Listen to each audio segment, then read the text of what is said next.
Affaire de Rasta bastonné au cours d'une réunion de concertation et d'information organisée au Parker Place par la Fédération Rastafari de Côte d'Ivoire qui a vu la mobilisation de plus d'une centaine de Rastas, Spiro, l'un des porte-voix de la dite fédération, est revenu sur les circonstances dans lesquelles les membres de leur communauté se sont fait bastonner et raser par les gendarmes. Spiro a raconté dans les moindres détails cette humiliation subie par des membres de la communauté Rasta de Côte d'Ivoire. À l'en croire, tout est parti très tôt le matin du dimanche 7 avril.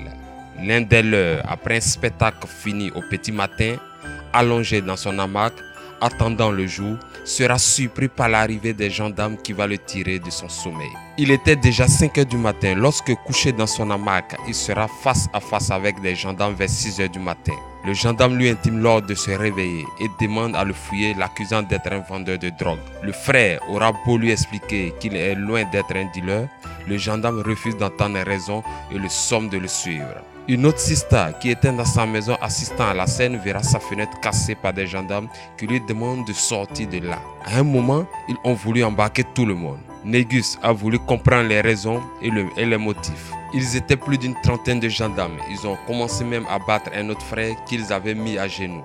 Ce dernier a même eu des dents cassées. Négus, ne voulant pas voir ses frères partir avec les gendarmes, propose la discussion. Malgré qu'il leur a donné les 7000 francs qu'il avait sur lui, les gendarmes ont tout de même embarqué les frères. Dans le camion des gendarmes, ils ne cessent de taper sur la main d'un frère handicapé et sur le bras invalide. Une fois au poste, ils les bastonnent jusqu'à faire saigner une sista de la tête. Et lorsqu'arrive un gendarme, un adjudant, il dévoile qu'il n'aime pas les rastas et ordonne à ses éléments de couper les cheveux de nos frères. Un premier gendarme qui avait été désigné à couper les cheveux n'a pas eu le courage de le faire.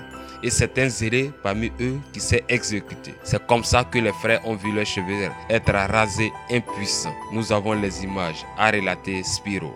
Selon lui, une telle attitude des forces de l'ordre est difficile à comprendre. C'est quoi le problème? Pourquoi est-ce qu'on s'en prend à des personnes faibles et ne représentant aucun danger pour les populations?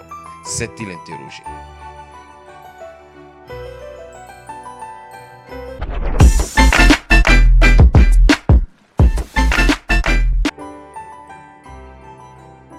Kérosène explique pourquoi son concert a été raté à Douala. Kérosène devait se produire au Cameroun il y a quelques jours, ce qui ne fut pas le cas. Ce concert raté n'a pas été du goût des spectateurs qui avaient déjà acheté leur ticket. Et selon les explications de l'enfant béni, des fans étaient en pleurs suite à ce raté. Qu'est-ce qui s'est réellement passé? Dans un direct, Kérosène a tenu à expliquer ce qui s'est réellement passé au Maquisard, le Parc des Princes. Selon l'interprète de la victoire, tout devrait être normalement prêt pour le déroulement de son concert ce vendredi 12 avril dernier. Les tickets avaient été en vente, tout le monde était mobilisé, il avait même reçu la première partie de son cachet ainsi que son billet d'avion et ceux de son staff. Les chambres d'hôtel étaient déjà payées. Mais le gros souci était que rien n'avait été prêt jusqu'à 18 h, le jour même où il devait se produire sur les lieux indiqués. Pas de podium, pas d'agent de sécurité, pas de barrière de sécurité, pas d'éclairage. C'est-à-dire le lieu indiqué pour le spectacle était nu, alors que les spectateurs et les fans avaient commencé à affluer sur les lieux. Le promoteur du spectacle le rejoint alors dans sa chambre d'hôtel en pleurs pour l'informer de la mascarade dans laquelle l'a plongé l'agence événementielle chargée de la logistique. Celle-ci, bien que déjà payée 2 mois en avance, c'est-à-dire en février, réclame la somme de 1 million avant de déplacer quoi que ce soit pour le spectacle qui normalement devait commencer depuis quelques heures déjà. Kérosène étant devant les faits accomplis. Pas de podium, ni même de sécurité pour un spectacle grand public avec des enfants, des dames et des jeunes filles. Ce n'est pas prudent. Il a même laissé tomber le reste de son cachet afin de permettre aux jeunes promoteurs de spectacles de pouvoir rembourser les fans qui n'ont pas pu voir leur star prester.